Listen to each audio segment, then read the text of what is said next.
Hello everyone, कैसे हो सभी।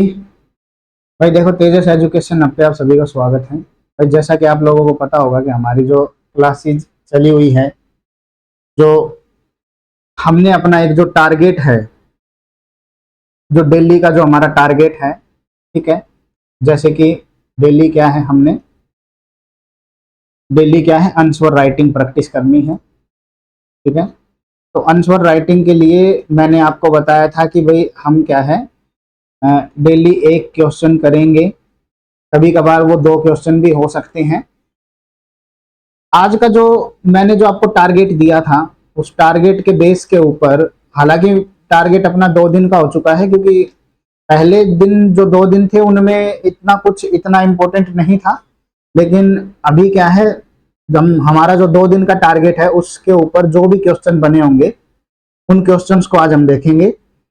सबसे पहले आपका क्या रहेगा, जो मिडेवल हिस्ट्री में जो हमने शुरू के जो हम जो मेन जो बुक जो देख रहे हैं, ठीक है, वो देख रहे हैं सतीश चंद्रा की। ठीक है, सतीश चंद्रा बहुत अच्छी बुक है। आपको क्या है, अभी अभी तक हमने क्या है, 4 चैप्टर हैं, उन्हीं चैप्टर को ही उन्हीं के चैप्टर से रिलेटेड जितने भी क्वेश्चन होंगे उन्हीं को हम देखेंगे। ठीक है, तो मेन क्या है ना, मैं आपको कुछ क्वेश्चंस दिखाता हूं, हम क्या है उन क्वेश्चंस को आज टारगेट करेंगे। आप लोगों का काम सिर्फ इतना है कि ये जो भी क्वेश्चन होगा, आपने क्या करना है, जो वीडियो है, ठीक है, उसको क्या करना है, आपको पॉज करना है। ठीक है, पॉज करने के बाद आपको राइटिंग क्या है, राइटिंग प्रैक्टिस करनी है।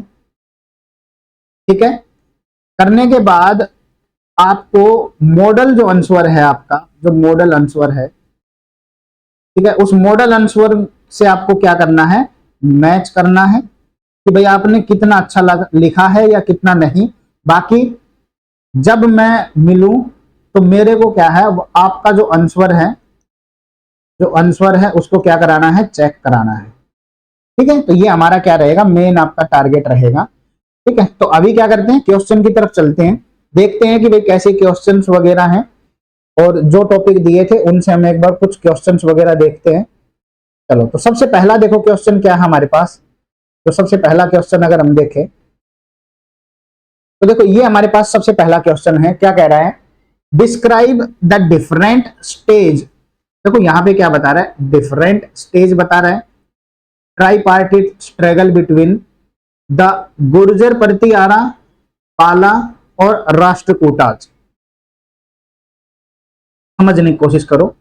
एक इसमें वर्ड दे रखा है डिस्क्राइब, एक दे रखा है डिफरेंट स्टेजेस, फिर दे रखा है एक कीवर्ड ट्राई पार्टी स्ट्रगल, यानी 3 जो है ना पार्टी है जो स्ट्रगल कर रही थी, जो इनके बीच में जो युद्ध चल रहा था, गुर्जर प्रतिहारा, पाला और राष्ट्रकूटाज के बीच में।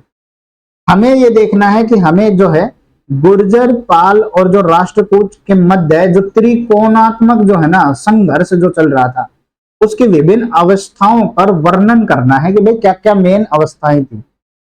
आपको आपको बस ये करना है कि वीडियो को पॉज करके और 10 मिनट के अंदर आपको ट्राई करना है कितना आप लिख सकते हो। तो कोशिश करो एक बार लिखने की। ये आपके पास क्या है, क्वेश्चन है। आपको बस इतना करना है कि पहली बात तो ट्राई पार्टीड जो है इसके बारे में बता देना मामूली सा इंट्रो में। फिर क्या करना भाई, जो बैकग्राउंड होगा, बैकग्राउंड में आप क्या बताओगे कि भाई सबसे पहली बात तो कि भाई आप इसमें ये बता देना कि भाई जो टाइम पीरियड है, इस टाइम पीरियड में कौन कौन से राजा इमर्ज हुए। ठीक है, नॉर्थ में कौन मतलब भाई डोमिनेंट पावर था, साउथ में कौन था। ठीक है, तो ये सब चीजें आप बता देना। साथ में क्या है, की प्लेयर जो भी थे इसमें, जैसे गुर्जर प्रतिहारा, पाल और जो राष्ट्रकूट है, इनके बारे में थोड़ा थोड़ा बता देना कि भाई इनका जो मेन सेंटर क्या था, प्रेजेंट डे, और उस समय भाई क्या क्यों चल रहा था, स्ट्रगल फेज बता देना इसका।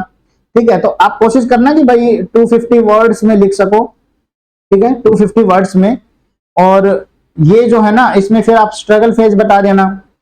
स्ट्रगल फेज में कैसे कैसे भाई इनके बीच में, जैसे भाई स्ट्रगल शुरू हुआ, ठीक है भाई, कन्फ्लिक्ट कैसे हुआ इनके बीच में, ठीक है, और कौन इसमें जीता कौन हारा, फिर वो लेगेसी क्या रही उनकी। तो आप ये जो है ना पूरा इसके अंदर बता देना, आप जो उसके चरण वगैरह है ना संघर्ष के जो चरण होंगे वो क्या क्या होंगे, ठीक है। और इसमें भाई जीता कौन था, फिर मेन विरासत क्या थी, और फिर अच्छा सा क्या है एक कंक्लूजन लिख देना, ठीक है।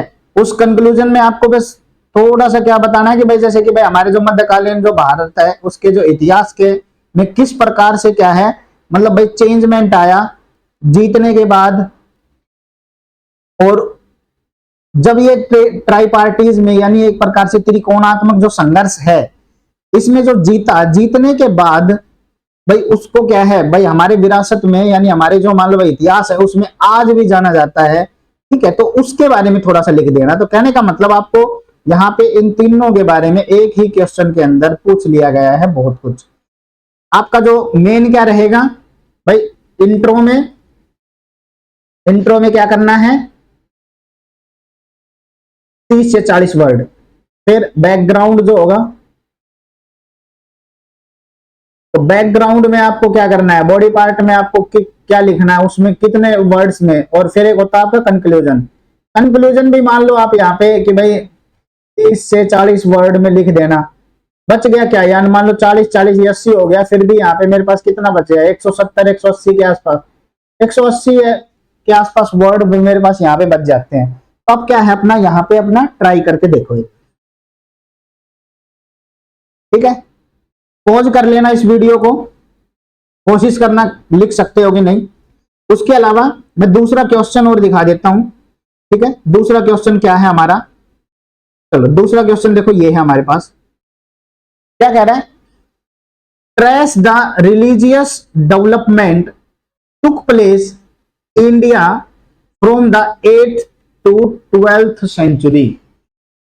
देखो कितना अच्छा क्वेश्चन है कि भाई 8वीं शताब्दी से 12वीं शताब्दी के बीच में भारत में होने वाले धार्मिक प्रगति के का निरूपण कीजिए। 250 वर्ड्स, 250 वर्ड्स, ये पूरा का पूरा एक चैप्टर उठा के दे दिया आपका। जो मान लो भाई आपके पास जो क्वेश्चन है, जो चैप्टर है ना, चैप्टर नंबर 4 भाई रिलीजन से रिलेटेड, उसमें क्या था, उसमें यही तो था कि भाई किस प्रकार से धर्म आंदोलन शुरू हुए कुछ उस टाइम के ऊपर, उनके बारे में इसमें बताना है। तो यहाँ पे बस सीधा सा भाई ये भक्ति मूवमेंट का थोड़ा सा बताना है, सूफी इन्फ्लुएंस वगैरह बता देना, ठीक है। अरब इन्फ्लुएंस भी बता सकते हो इसके अंदर। कहने का मतलब यही है कि भाई जो कहने का मतलब जो इस्लाम है वो किस प्रकार से आया, ये कुछ चीजें यहाँ पे आप डाल सकते हो। और सीधा सा इसमें देखो भक्ति मूवमेंट में देखो न्यानार है, अलवार है, ठीक है। बहुत सारे ऐसे कल्ट आ गए थे उस टाइम के ऊपर, उनके बारे में भी बता सकते थे, सूफिज्म, ठीक है। तो इन सब के बारे में आपको क्या है इस क्वेश्चन में आपको एक्सप्लेन करना है, ठीक है।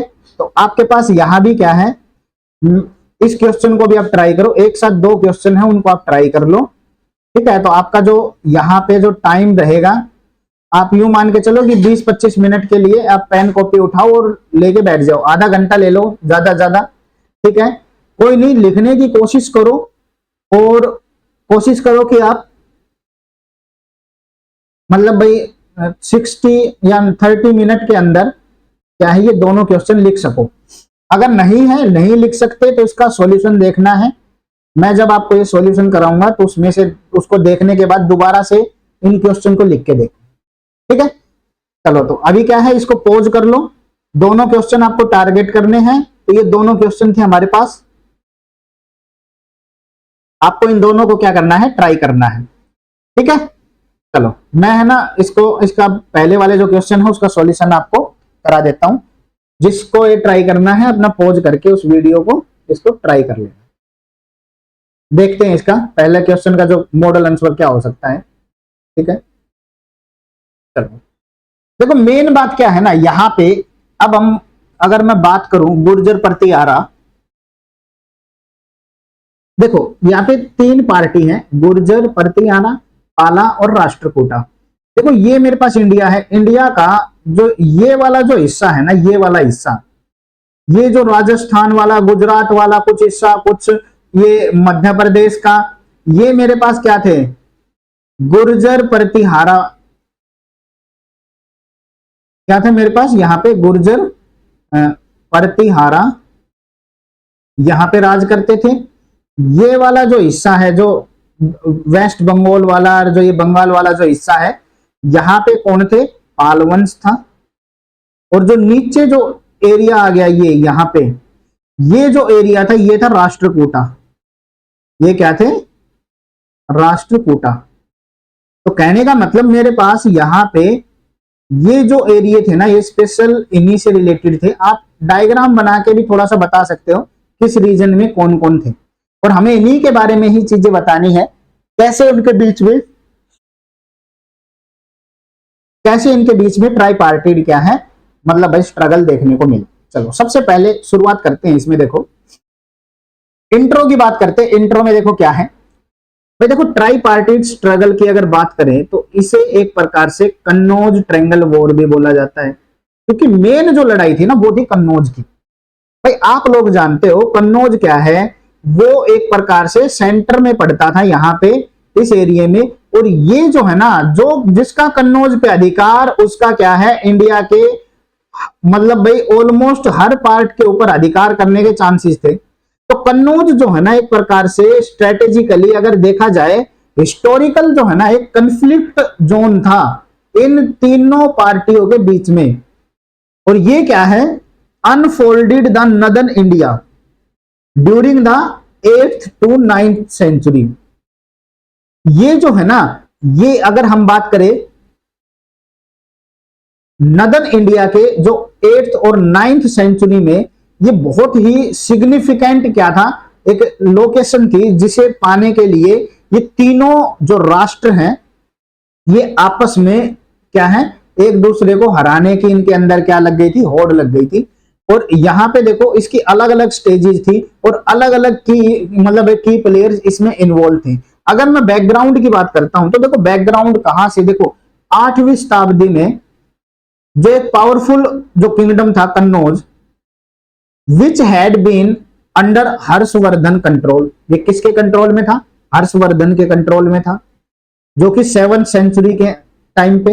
ये जैसे जैसे ये वीक हुआ, इसके जो सक्सेसर थे वो इनइफेक्टिव रूलर रहे, यानी वो इतना अच्छा मतलब रूल नहीं कर पाए, जिसकी वजह से ये कन्नौज है ना, ये एक इंपॉर्टेंट पैलेस जो उभर के सामने आया, जिसके लिए ये तीनों जो हैं, ये जो मतलब तीनों जो मतलब स्टेट है, जैसे गुर्जर, प्रतिहारा, पाला और राष्ट्रकूट, इन सभी की नजर इस कन्नौज के ऊपर थी। अब देखो दो नए क्या है, डोमिनेंट पावर इमर्ज होके आई नॉर्थ इंडिया में। उसमें एक था गुर्जर प्रतिहारा और एक थी बंगाल के। और ये जो थे ना गुर्जर प्रतिहारा, ये वेस्ट वाले एरिया में थे, जो कि राजस्थान और गुजरात वाला जो एरिया है, ठीक है। और जो बंगाल एम्पायर है ना, यहां पे जो पाल वंश है जो ईस्ट साइड में, वो इमर्ज होके आए। और इनकी जो है ना अलग अलग जो स्टेजेस थी, ठीक है, sent for the struggle over control of the Gangetic region. भाई ये चाहते थे कि भाई ये जो है ना पूरा गैंजेटिक जो है ना गंगा क्षेत्र है, उसके ऊपर क्या कर सके, यानी गंगा क्षेत्र के ऊपर अपना कंट्रोल स्थापित कर सके, ठीक है। तो यहां पे देखो क्या था, जो सिटी है ना यहाँ पे कन्नौज, ये एक प्रकार से हार्ट की तरह था, मतलब एक प्रकार से यूं मान सकते हो केंद्र बिंदु था ये जो कन्नौज सिटी। और इस ये जो है ना इसके वेल्थ और स्ट्रेटेजिक इंपॉर्टेंस के लिए बहुत इंपॉर्टेंट था। कहने का मतलब भाई ये यहाँ पे जो है ना बहुत ज्यादा मतलब संपत्ति की दृष्टि से बहुत ज्यादा मतलब रिच था। दूसरा क्या है, इसका राजनीतिक जो है ना महत्व जो है, वो रणनीतिक महत्व वो बहुत इंपॉर्टेंट था। कहने का मतलब ये जो है ना बिल्कुल सेंटर वाला एरिया पड़ता था यहाँ पे, तो जिसकी वजह से क्या है भाई, ये दोनों तरफ कंट्रोल कर सकते हैं, साउथ, नॉर्थ, ईस्ट, वेस्ट।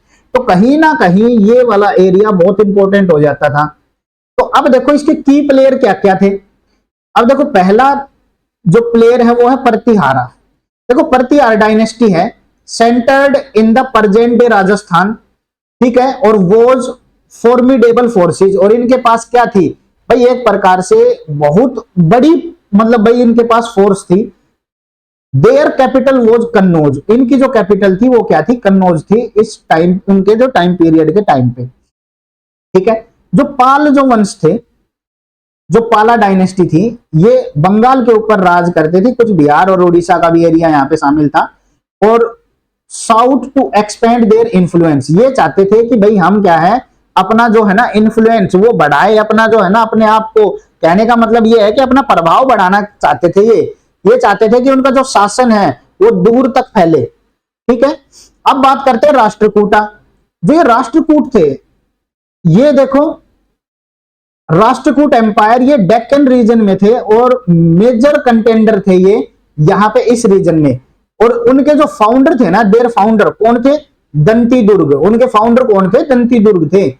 ये already clashed with the Pratihara, इनका पहले से ही क्लैश चल रहा था, यानी भाई इनका पहले से ही क्या है मतलब भाई टकराव चल रहा था प्रति जो हार है उनके साथ। ठीक है, तो ये जो है ना मेरे पास की प्लेयर कौन कौन हो गए? प्रतिहारा, पाला और राष्ट्रकूटा हो गए। अब देखो स्ट्रगल फेज की बात करते हैं। तो स्ट्रगल फेज में आप क्या बताओगे भाई? यहां पे ये बताओगे कि भाई संघर्ष के चरण क्या है, क्योंकि हमसे क्वेश्चन में यही तो पूछा गया है कि भाई क्या क्या चरण रहे हैं उसके। तो भाई इनिशियल कंफ्लिक्ट की बात करते हैं भाई, सबसे पहले इनिशियल कंफ्लिक्ट। ठीक है, प्रारंभिक जो संघर्ष है उसकी अगर मैं बात करूं तो हमारे पास क्या है? इवन बिफोर द स्ट्रगल, भाई स्ट्रगल से पहले, ओवर कन्नौज बिगेन। भाई सीधा सा इसमें क्या है भाई, कन्नौज पर क्या है संघर्ष शुरू होने से पहले है ना, जो Dantidurga of the Rashtrakuta defeated Nagabhata first of Pratihara dynasty. भाई कन्नौज के ऊपर जो स्ट्रगल शुरू होने से पहले जो दंती दुर्ग है वो क्या करता है? दंती दुर्ग राष्ट्रकूटा का वो प्रतिहार डायनेस्टी के नागभट्ट को डिफीट कर देता है। जो ये विक्ट्री थी ना, mark the beginning of tension between the two power. ये है ना, ये जो एक प्रकार से विक्ट्री ये स्टार्ट करती है उन दोनों राष्ट्रकूटर प्रतिहारों के बीच में तनाव की शुरुआत जो है ना वो यहां से देखने को मिलती है। और इसी की शुरुआत से ही कन्नौज के लिए जो है ना एक प्रकार से युद्ध शुरू हो जाता है। अब देखो कन्नौज वार की अगर हम बात करें तो यहाँ पे देखो मेन आगे क्या आ जाता है? कन्नौज वॉर। देखो एक्चुअल ट्राई पार्टी जो स्ट्रगल है ना वो इवोल्व अराउंड कन्नौज। वो मेन क्या है ना, वो कन्नौज के लिए लड़ाई लड़ी जा रही थी। कहने का मतलब ये है कि जो वास्तविक जो है ना ये जो ट्राई पार्टी जो संघर्ष है वो कन्नौज के इर्द गिर्द घूम रहा है एक तरह से अगर देखा जाए तो। जो प्रतिहारा है, ये जो यहाँ के जो रूलर है जिनका नाम था वत्स राजा और Nagabhata second, attempted to conquer the city but were thwarted by the Rashtrakuta king like Dhruva and Govinda third. भाई सीधी सी बात है, इसमें यह कह रहा है कि जो वत्सराज है और नागभट्ट द्वितीय है ना, इन्होंने भाई प्रतिहारों को हराने के लिए एक प्रकार से मतलब भाई प्रतिहारों को हराने के लिए नहीं सॉरी मैंने क्या बोला इसमें, वत्सराज और नागभट्ट जो द्वितीय है ना, कुछ ऐसे प्रतिहार के जो शासक थे जिन्होंने मतलब भाई शहर को जीतने का प्रयास किया, लेकिन वो क्या है जो ऐसे कुछ जो राष्ट्रकूट राजा थे ना जिनके नाम थे ध्रुव या फिर गोविंदा जो सेकंड है, उन राजाओं को मतलब भाई हराने में विफल रहे। ठीक है, और this city eventually fail under पाला कंट्रोल। और इससे क्या है कि भाई जो अंततः जो शहर है ना, जो ये पूरा जो शहर था ये पाल साम्राज्य के कंट्रोल में आ जाता है। जो प्रतिहार है ना विक्ट्री अगर हम देखें तो नागभट्ट द्वितीय जो है ना, नागभट्ट द्वितीय, ठीक है, नागभट्ट द्वितीय ultimately succeeded in capturing Kannauj, proclaiming himself the king of Kannauj 1816 CE. भाई उसके बाद क्या हुआ भाई, जो प्रतिहार है वो इसको जीतते हैं कब, जब नाग सेकंड है वो दोबारा से लौट के आता है और कन्नौज पर कब्जा करने में सफल हो जाता है। और इसमें क्या है भाई, ये कब ये अपने आप को कन्नौज का किंग घोषित करता है 816 में। जो ये प्रतिहार है ना ये retained control of city until the dynasty declined. कहने का मतलब, और लास्ट में क्या होता है जो प्रतिहारी है ये क्या है भाई, मेन जो है ना इनका कंट्रोल इस सिटी के ऊपर तब तक रहता है जब तक ये पूरी डायनेस्टी खात्मे की कगार पर नहीं आ जाती, उनका पतन नहीं होना शुरू हो जाता है। ठीक है, अब देखो मेन बात करते हैं इसकी लेगेसी की। देखो ट्राई पार्टी स्ट्रगल है ना, rendered all three dynasty Pratihara, पाला, राष्ट्रकूटा रिलेटिवली फीबल। कहने का मतलब क्या हो रहा है कि भाई जो त्रिपार्थी जो संघर्ष है ना, जो इन तीनों के बीच में जो चल रहा है, ठीक है, ये मतलब भाई अपेक्षाकृत के हैं, एक दूसरे को कमजोर बना रहे हैं ये, ठीक है। Kannauj remained a crucial political and cultural centre of centuries.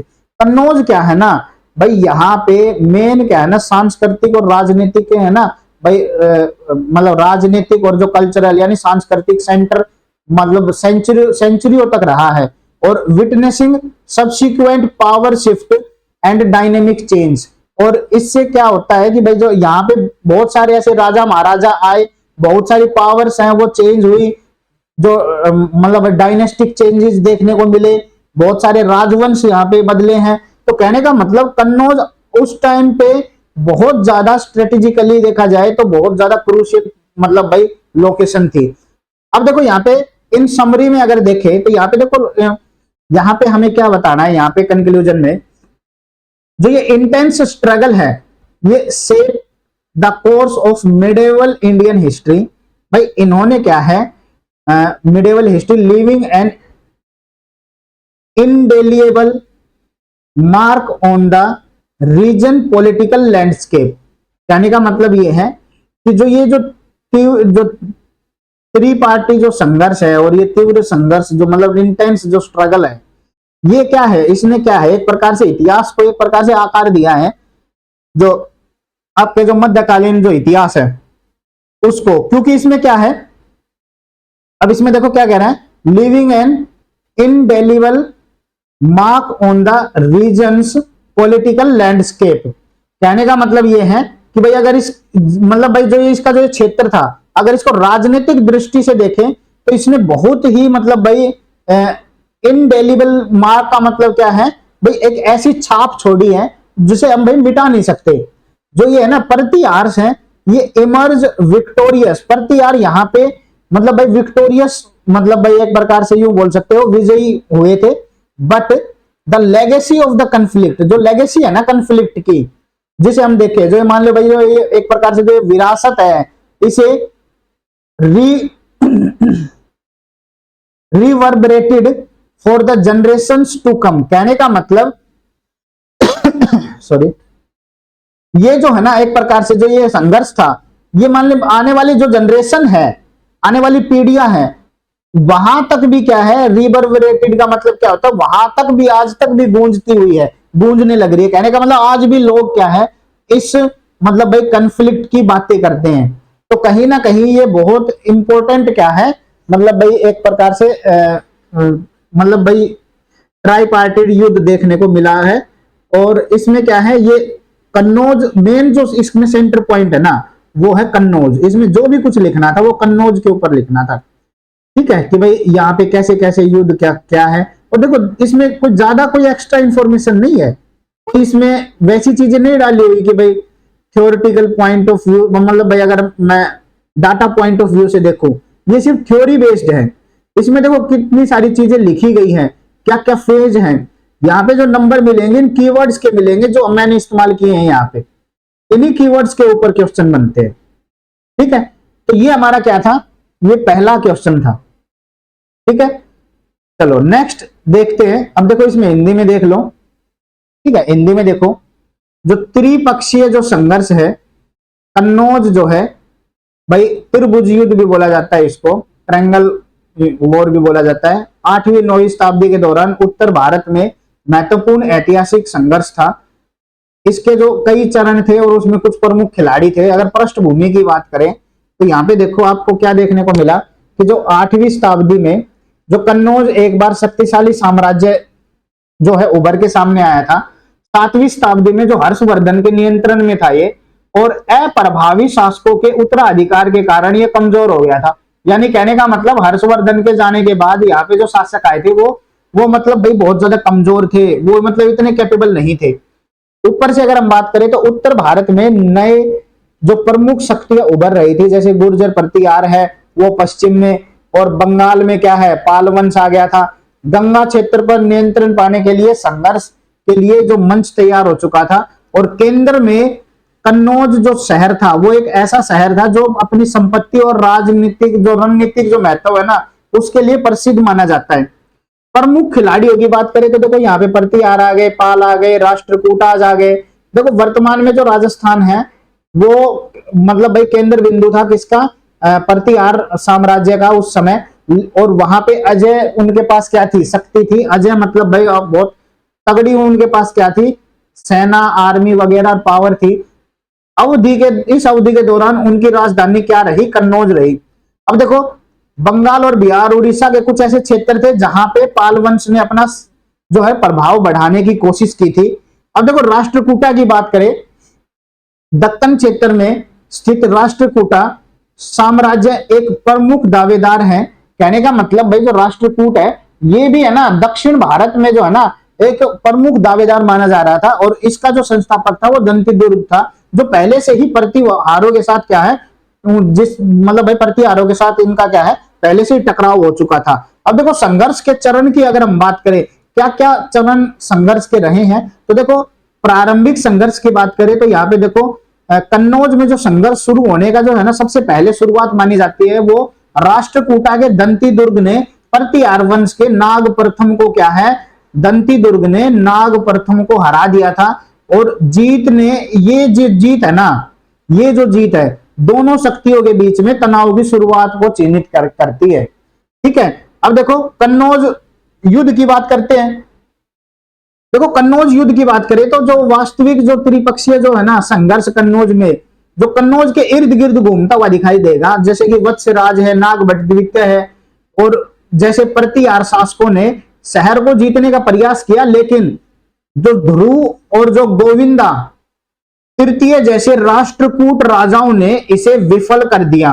कहने का मतलब जो राष्ट्रकूट राजाओं ने इसे, जो ध्रुव और राष्ट्रकूट जो गोविंदम जो है ना जो तृतीय थे जैसे राष्ट्रकूट राजाओं ने क्या है इसको विफल कर दिया। और अंततः क्या हुआ, पाल जो साम्राज्य है उसके नियंत्रण में क्या है ये शहर आ चुका था।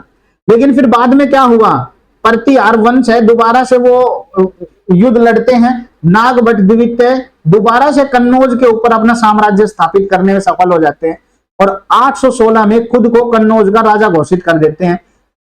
1036 तक, जब तक ये राजवंश का पतन नहीं हो गया, ये शहर इनके नियंत्रण में रहा।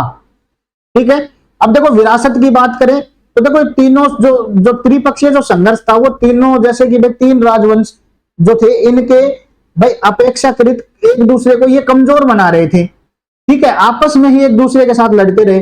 कन्नौज क्या सदियों से एक महत्वपूर्ण जो राजनीतिक है ना, जो मतलब भाई महत्वपूर्ण राजनीतिक और सांस्कृतिक केंद्र बना रहा है, जिसके बाद जो सत्ता परिवर्तन है ना ये भी क्या है हमें बार बार परिवर्तन देखने को मिला है। सत्ता परिवर्तन देखने को मिला, राजवंशीय अलग अलग साम्राज्य आए यहाँ पे।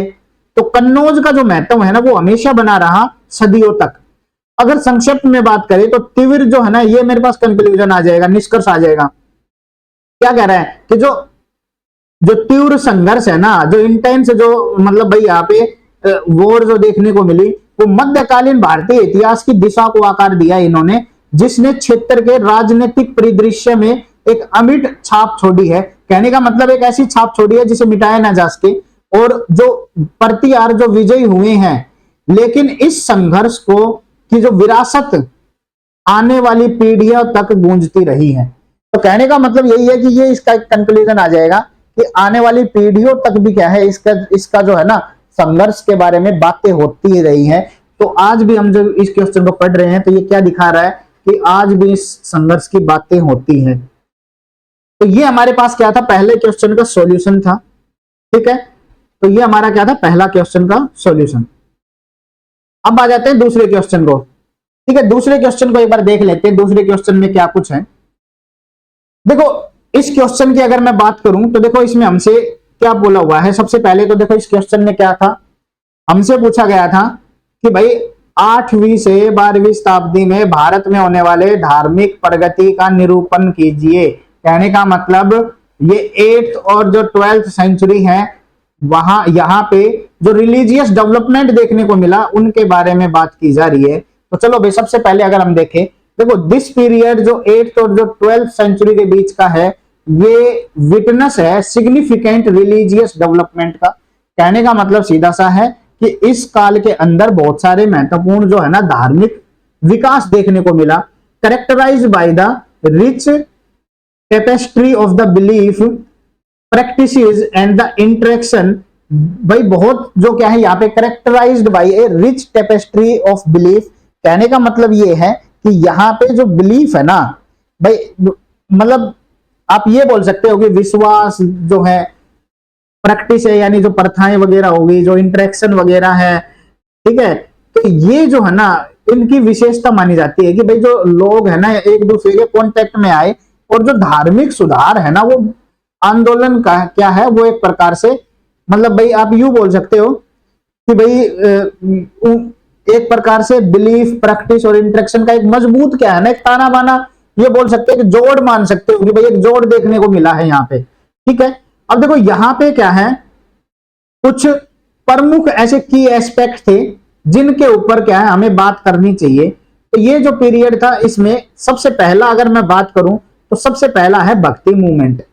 भाई भक्ति मूवमेंट के बारे में अगर भाई मैं धार्मिक आंदोलन की बात करूं और भक्ति मूवमेंट की बात ना करूं मध्यकालीन भारत में, ये हो ही नहीं सकता। तो देखो अलवार जो है और न्यानार है, जो अलवर और न्यानार है, इनके बारे में बिल्कुल पढ़ाया जाता है और इनकी बात की जाती है। तो देखो इन सदर्न इंडिया भक्ति मूवमेंट गेन्ड प्रोमिनियंस। कहने का मतलब क्या है भाई, दक्षिण भारत में जो भक्ति आंदोलन है ना उसका भाई एक प्रकार से प्रमुखता हमें देखने को मिली थी। जैसे जो अलवार वाले थे ये लॉर्ड विष्णु को मानते थे, और जो न्यानार वाले थे ये शिवाइज्म में, कहने का मतलब भाई ये शैव धर्म में विश्वास करते थे, ठीक है। अब यहाँ पे देखो these poets and compose devotional songs, जैसे भजन वगैरह यहाँ पे देखने को मिले थे। रीजनल लैंग्वेजेस में इन्होंने क्या है अपने भजन वगैरह को क्या है मतलब भाई इन्होंने अपने क्या किया, कुछ ऐसे भजन वगैरह है उनको यहाँ पे क्या किया था मतलब भाई कंपोज वगैरह किया था, ठीक है। तो कहीं ना कहीं अगर हम देखें तो यहाँ पे क्या देखने को मिल रहा है कि भाई लोग अब क्या था ना धर्म को रीजनल लेवल के ऊपर, आप ये बोल सकते हो कि धर्म को क्या है रीजनल लेवल के ऊपर क्या है मतलब भाई अपने अपने मतलब भाई भजन कीर्तन और ये सब करने लगे थे। जिससे क्या था कि भाई जो रीजनल लेवल में है ना जो धार्मिक जो सुधार आंदोलन है, जो भक्ति मूवमेंट वगैरह है, ये एक पॉपुलैरिटी गेन कर गए थे। और इसी के बारे में ही क्या है मतलब भाई आप ये बोल सकते हो कि भाई बहुत सारे ऐसे मतलब भाई लोग आए थे जिन्होंने क्या है इस काल में मतलब भाई जो धार्मिक जो सुधार आंदोलन है ना वो यहाँ पे किया, ठीक है। तो धार्मिक सुधार आंदोलन यहाँ पे जो हमें देखने को मिला। चलो आगे देखते हैं एक बार, ठीक है। अब बात करते हैं, देखो यहाँ पे ये जो है ना अपनी जो एक्सप्रेशन है लव डिवोशन, ठीक है, उसके थ्रू दिखाते थे किसी भी देवती या किसी उसको चूज करके। कहने का मतलब जो कवि संत वगैरह होते थे ये क्या करते थे देवताओं के प्रति अपने प्रेम और जो भक्ति है ना उसको व्यक्त करने के लिए ये क्या करते थे भाई कुछ भजन कीर्तन वगैरह अपनी रीजनल लैंग्वेजेस में गाते थे, ठीक है। देयर कंपोजिशंस है ना were often set to music and compiled by the disciples after their passing. कहने का मतलब जो उनकी जो है ना जो रचनाएं थी वो संगीत के रूप में तैयार की गई थी, और उनके निधन के बाद भी जो है ना उनके जो डिसाइपल होते थे, शिष्य होते थे, वो क्या करते थे वो उनको मतलब भाई इकट्ठा कर लेते थे या कंपाइल्ड कर लेते थे और सदियों तक उनका क्या है गुणगान किया। जैसे कबीर के दोहे वगैरह जो आज भी हम इस्तेमाल करते हैं। तो कहीं ना कहीं ये जो है ना ये हमें क्या दिखाता है कि उस समय जो भक्ति मूवमेंट जो थे ना उन्होंने जो छाप छोड़ी थी वो आज भी हमारे सोसाइटी में वो इतना ही मतलब भाई इंपॉर्टेंट है। आज भी हम क्या करते हैं उन भक्ति जो मतलब भाई आंदोलन की जो देन है कि हम भजन कीर्तन सूफी म्यूजिक इन सब को अच्छे से आज भी पढ़ते हैं। तो कहीं ना कहीं ये जो है ना हमें यही दिखाता है, ठीक है। नेक्स्ट देखते हैं। अब देखो यहाँ पे integration of the cults, integration of the cults. भाई जो बहुत सारे ऐसे पंथ थे वो एक हो गए थे, इकट्ठे हो गए थे। बट ड्यूरिंग दिस पीरियड जो dynamic interaction between the Brahmanical ideas local tradition, ठीक है। कहने का मतलब भाई एक प्रकार से यूं बोल सकते हो जो ब्राह्मणवादी जो विचारधाराएं थी और जो स्थानीय जो परंपराएं थी वो एक साथ इकट्ठी हुई, उनका जो इंटरेक्शन देखने को मिला। और जो ब्राह्मणिकल जो टेक्स्ट थे जैसे पुराणाज वगैरह were composed in the accessible Sanskrit verse and allowing, जो अलाउ किया गया वाइडर मतलब participation including women and Shudras. कहने का मतलब ये था कि भाई जो ब्राह्मणवादी जैसे ग्रंथ थे कुछ, और उन्हें क्या कर दिया आपने भाई, मतलब भाई उनको संस्कृतिक जो है ना, मतलब भाई जो वर्सेज यानी जो पद वगैरह हैं उनमें लिखे गए, और जिसमें से है ना कुछ महिलाएं और शूद्र भी ऐसे थे जिन्होंने इनको लिखने में भागीदारी मतलब भाई की थी। कहने का मतलब अब विमेन्स और जो शूद्र हैं उनका भी पार्टिसिपेशन यहाँ पे देखने को मिला उनको कंपाइल करने के लिए। और ब्राह्मण्स हैं वो absorbed and adaptive belief practice from various social categories and resulting in the mosaic of religious expression across the land. कहने का मतलब यही है कि जो ब्राह्मण है ना वो विभिन्न जो सामाजिक जो मतलब भाई आप ये बोल सकते हो श्रेणियों में से विश्वास करते थे, और जो प्रथाओं में है ना भाई क्या था कि भाई आत्म मतलब एक प्रकार से ये बोल सकते हो जो इनके जो बिलीफ और जो प्रैक्टिस है ना सोशल जो है ना कैटेगरीज वगैरह जो है उसके अनुकूल, और मतलब भाई अपने आप को उन्होंने अपने इसके अनुकूल बना लिया। कहने का मतलब ब्राह्मण्स वगैरह है वो थोड़ा सा मतलब भाई एक प्रकार से लिबरल हो चुके थे जब उन्होंने जब ये मूवमेंट चले, तो उससे क्या हुआ कि जो ब्राह्मणिकल सोच है वो थोड़ी सी डेवलप्ड हुई, और उसके परिणाम स्वरूप क्या हुआ जो देश में है ना, देश में जो एक प्रकार से धार्मिक जो अभिव्यक्तियां हैं वो एक प्रकार से रिलीजियस जो एक्सप्रेशन है अभिव्यक्तियां हैं वो हमारे जो इस मतलब भाई देश में ये देखने को मिली। सीधा सा लॉजिक है कि भाई यहाँ पे बहुत सारे जो ऐसे कल्ट वगैरह थे पंथ वगैरह थे उन्होंने लोकल ट्रेडिशन को और जो ब्राह्मणिकल आइडियाज हैं उनको मर्ज कर दिया गया। उनको मर्ज करने के लिए विमेन और जो शूद्राज हैं उन्होंने भी पार्टिसिपेशन किया। जो ब्राह्मण है उन्होंने उनके जो जो मतलब भाई लोकल बिलीफ है उनको भी अडॉप्ट करना शुरू कर दिया। साथ में क्या है जो अपने आप को थोड़ा सा लिबरल बना लिया, और रिलीजियस एक्सप्रेशन है वो ये जो पूरा रिलीजियस एक्सप्रेशन है ये हमारे जो मतलब भाई देश में देखने को मिला। सूफी इन्फ्लुएंस है। सूफी इन्फ्लुएंस का मतलब क्या है कि भाई जो सूफीज्म है उसके बारे में बात कर रहा है। देखो अराइवल ऑफ सूफी की बात करें तो देखो late 20th century 12th century 20th कह रहा हूं 12th सेंचुरी जो सूफी है ना जो माइस्टिक माइग्रेटेड इन इंडिया। कहने का मतलब जो मतलब भाई आप ये बोल सकते हो कि जो सूफी जो लोग थे वो भारत में माइग्रेटेड होके आए थे। जब हमारे यहाँ पे इन्वेजन वगैरह होता था तो जो मुस्लिम इन्वेजन देखने को मिला तो उनके साथ कुछ सूफी संत वगैरह आते थे। अमंग देम चिश्तीज जो थे वो वर पर्टिकुलरली इन्फ्लुएंशियल। जो चिश्ती जो समुदाय से जो थे जो सूफीज्म जो चिश्ती समुदाय से थे वो ज्यादा प्रभावशाली रहे यहाँ पे। They successfully adopted to local environment. इन्होंने क्या है सक्सेसफुली जो लोकल एनवायरमेंट है ना उसको एडोप्ट कर लिया, एडप्ट हो गए उसके अनुसार, और embraced feature of the Indian devotional tradition. और उसके बाद क्या है मतलब भाई ये वातावरण के जो अनुकूल जो है ना यहाँ पे हो चुके थे सफलतापूर्वक। और जो इन्होंने क्या किया भारतीय जो भक्ति परंपराओं के जो मतलब भाई जो भी विशेषताएं थी फीचर्स थे उनको भी इन्होंने क्या कर लिया अपना लिया, एम्ब्रेस कर लिया इन्होंने। ठीक है, ऐसे ही एक थे खानका, ठीक है खानका। ठीक है, ये जो है ना आप इन्हें ये बोल सकते हैं सूफी धर्मशालाएं वगैरह होती हैं जहां पे सूफी वाले लोग बैठ के मतलब भाई सूफी सॉन्ग वगैरह या फिर भगवान को याद करते हैं।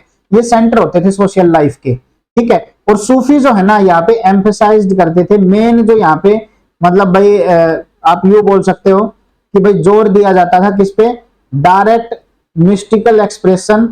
ठीक है, तसव्वुफ बोलते थे, तसव्वुफ बोलते थे इसको। ठीक है, कहने का मतलब ये है कि भाई जो मेन जो है ना रहस्यमय जो अनुभव है मतलब भाई सीधी सी बात है, मतलब भाई जब जैसे भगवान के मंदिर में जाते हो या फिर मान लो भाई किसी भी ऐसे मतलब भाई जो गॉड से रिलेटेड जगह है वहां पे जब जाते हो तो एक अलग ही एक्सपीरियंस, रहस्यमय एक्सपीरियंस देखने को मिलता है। वो यहाँ पे देखने को मिलता था खानका में, जिसे मतलब भाई जो एक्सप्रेशन होता था इसी को हम क्या बोलते थे, जो ये अनुभव होता था तसव्वुफ, ठीक है, तसव्वुफ बोलते थे इसको, ठीक है। Sought to connect with God through love and devotion, कहने का मतलब ये क्या था, प्रेम और भक्ति के माध्यम से ईश्वर से जुड़ने की कोशिश करते थे। पर देखो सूफीज्म है ना, सूफीज्म में यूं मान लो भाई, देखो जैसे इस्लाम धर्म है, इस्लाम धर्म में क्या होता है कि भाई बहुत सारे पैगंबर्स आए, लोग क्या है उन पैगंबर्स को अपना भगवान मानते हैं और अल्लाह जो है अल्लाह ने उनको भेजा है।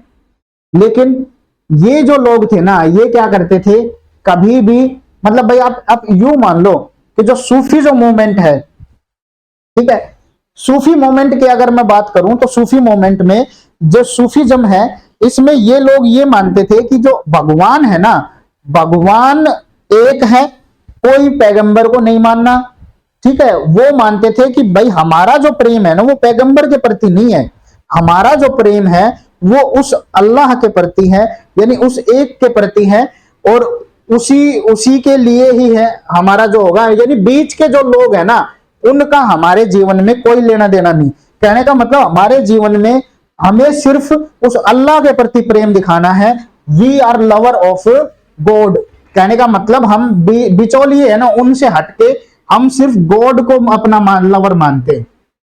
तो सूफीज्म है ना इसमें आप ज्यादातर जो इनकी टीचिंग देखोगे ना, ये ज्यादातर क्या करते हैं, जो वेरियस जो मतलब ऐसे जो लोग थे ये जो है ना ये पीपल, ये मतलब भाई अल्लाह को अपना लवर मानते हैं, उसके अलावा किसी को नहीं मानते। और बोला कि अल्लाह के प्रति प्रेम दिखाने का सबसे अच्छा तरीका होता है म्यूजिक।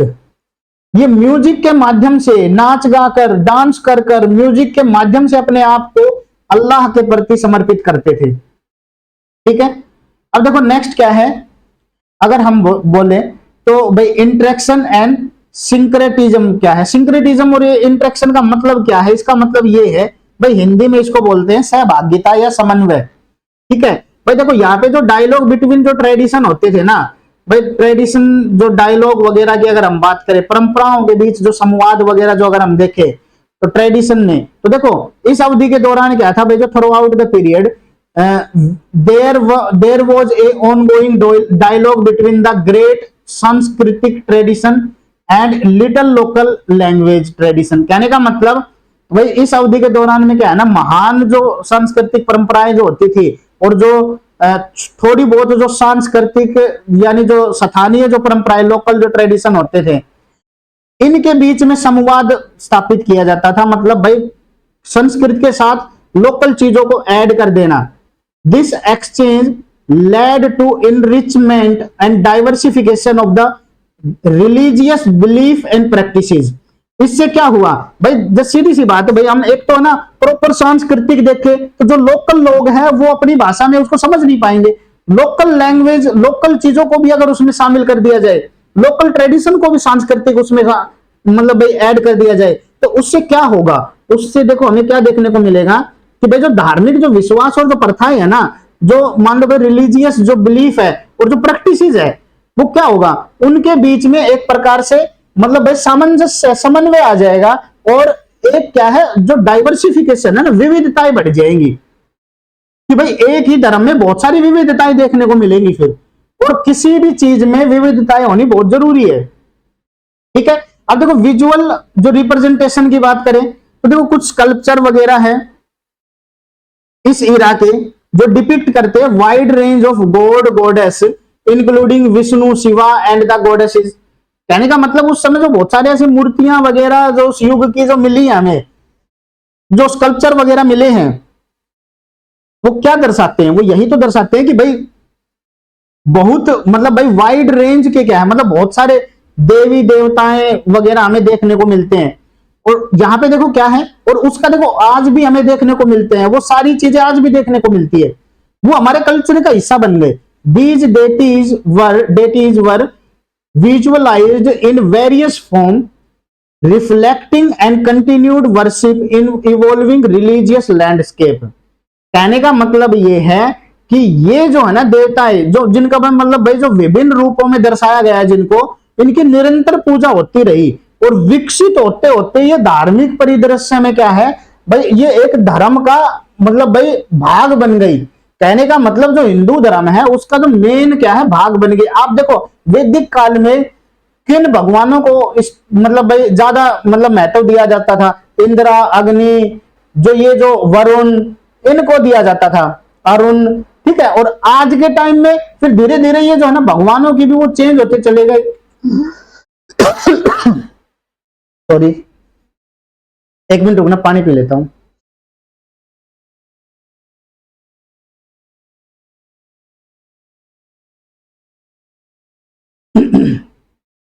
तो ये जो है ना एक प्रकार से हमें क्या दिखाता है कि किस प्रकार से धर्म है वो टाइम के अनुसार चेंज हुआ है, और जो जो जो चीजें यहाँ पे ऐड होती गई वो हमारे कल्चर का हिस्सा बनती चली गई। अरब देखो, अरब इन्फ्लुएंस का भी है। अब देखो इस्लाम इंडिया में आया 8th सेंचुरी में।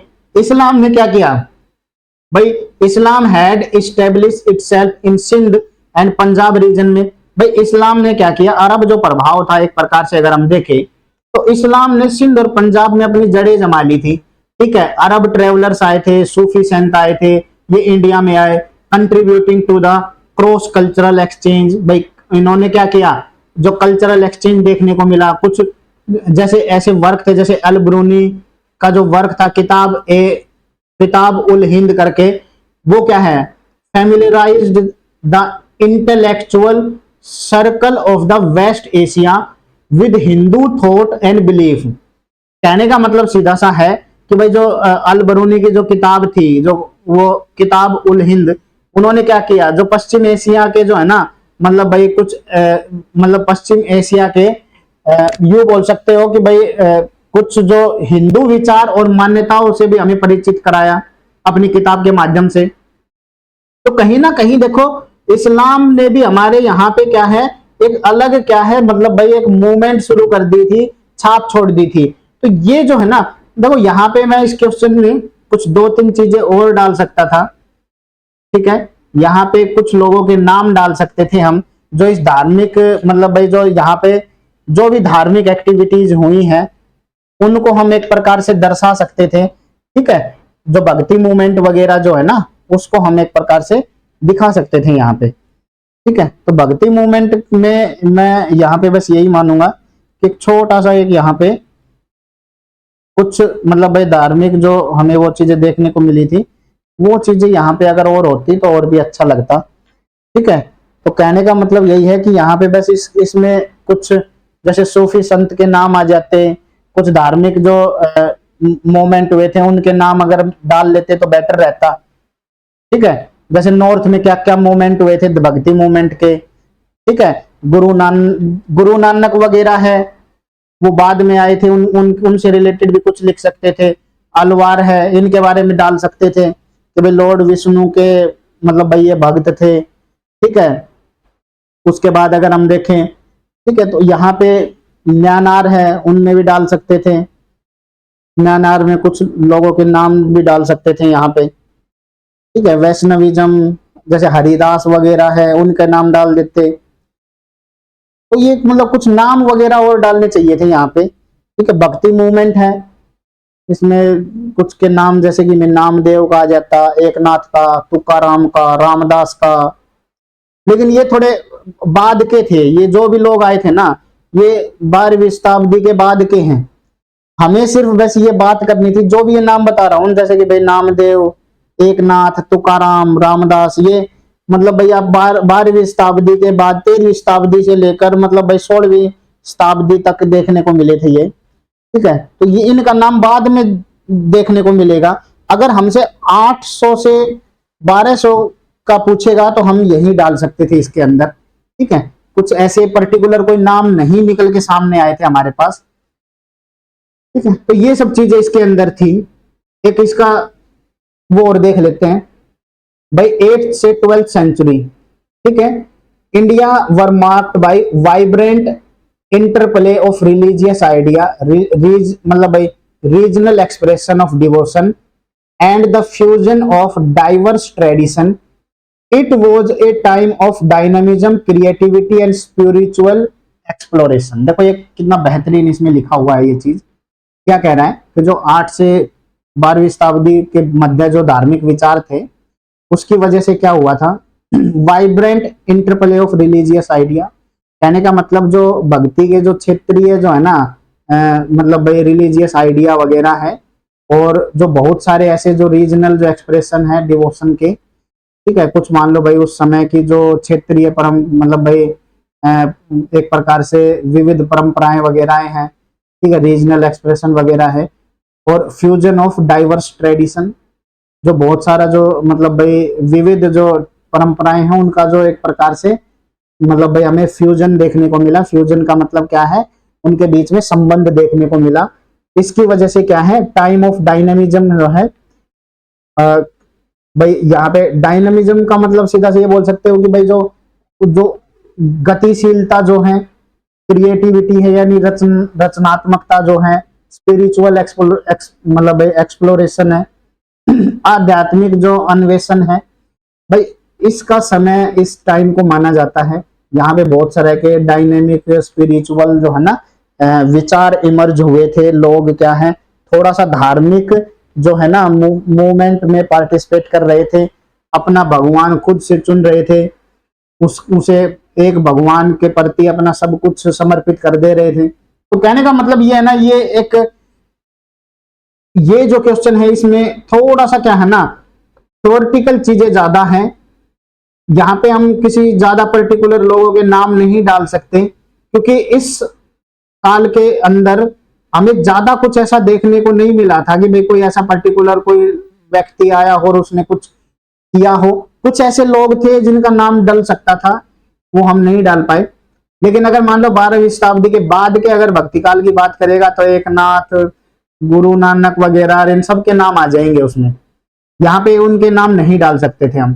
तो देखो यहाँ पे क्या कह रहा है, 8वीं शताब्दी और 12वीं शताब्दी के मध्य जो है ना धार्मिक विकास है भाई, उसकी विशेषताओं की बात की जाए तो भाई विश्वासों, प्रथाओं और अंतर क्रियाओं का समृद्ध ताना बाना यहाँ पे देखने को मिलता है।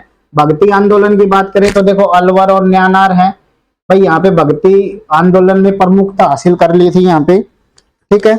और अगर हम बात करें तो भाई जो अलवर जो थे ये भगवान विष्णु के भक्त थे, और जो न्यानार शैव धर्म के कवि संतों ने अपने चुने हुए देवताओं के प्रति अपने प्रेम और भक्ति को अभिव्यक्त करने के लिए क्षेत्रीय भाषाओं में क्या है भक्ति गीत रचने शुरू कर दिए थे, ठीक है। उनकी रचनाओं को अक्सर संगीत के साथ तैयार किया जाता था।